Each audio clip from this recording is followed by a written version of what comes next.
Get the video, you never know today, because I'll put it through another way. But today I wanted to introduce you to the pages on my websites regarding gang stalking and surveillance. I have two websites, an old one which is higherinsight.webs.com and a newer one which is higherinsight.co.uk. And so the newer one is newer videos, newer stuff, really. I mean, I started out originally, I'll show you, on a blog. This blog. This is a blog spot for YouTube, but it got messed with and intercepted and whatever, so it's a bit muddled, but there is a lot of stuff that I covered. So that's where I started out, probably 2010, and I started then, and I had a higherinsight.co.uk then, and then that somehow cleverly disappeared. So then the next website I created was higherinsight.webs.com, and it's a free website, so it's limited in what I can give you because I don't pay.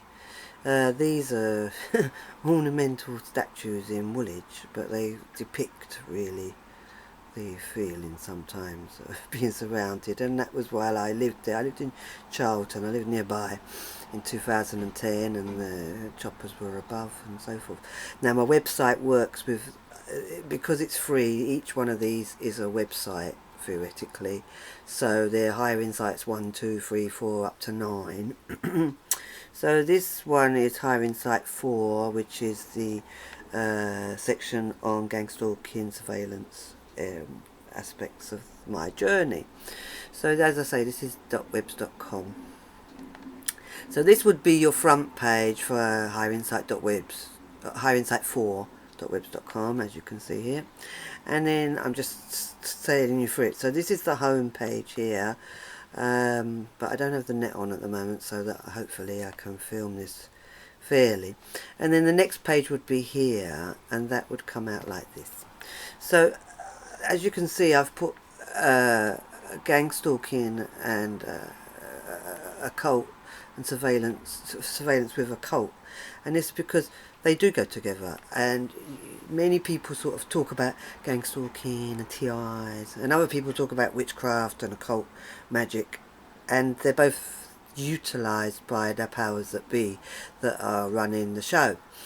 So even though people want it separate, so a few years back people were very separate, and different groups completely perceiving things different from different perspectives, so that's why I separated it into gang stalking and occult. But really they're one of the same thing, but because there's overlaps, which I did a video on the electronic, Masonic and something, but basically they overlap, because what they do with gang stalking can be done with demons or with humans.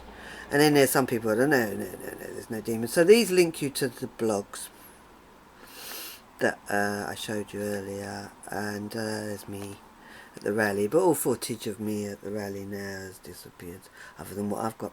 So then if you go on to the next page here, and you went down to this one, you would get this page. Because yeah, the way I came across all this was I set up my drug service, Higher Insight, in East London in 1997, and then I was doing well, but I don't know if it's because I wouldn't take funding and volunteers, it may have been, but basically my spine started to collapse, and I ended up in hospital, unable to walk for about 9 months, and then a child was born the day my surgery was done, or she was born just before. Yeah, she was born before, and then my surgery was done the next day for my spine, and then I went back to working, and then a client, the mother of the child, come asking for me to get her child back. So this is her story really, or my story with her, because yeah, it was a big fight to win the child back, and then when we did win the child back from social services, then it started to show all the dirtiness. The whole fight showed dirtiness, and showed occult practices, gang stalking, gaslighting, all that going on then. So that's how I started learning about all these things. So that's that aspect of that case. But that is to explain how they operate. because really it's a traffic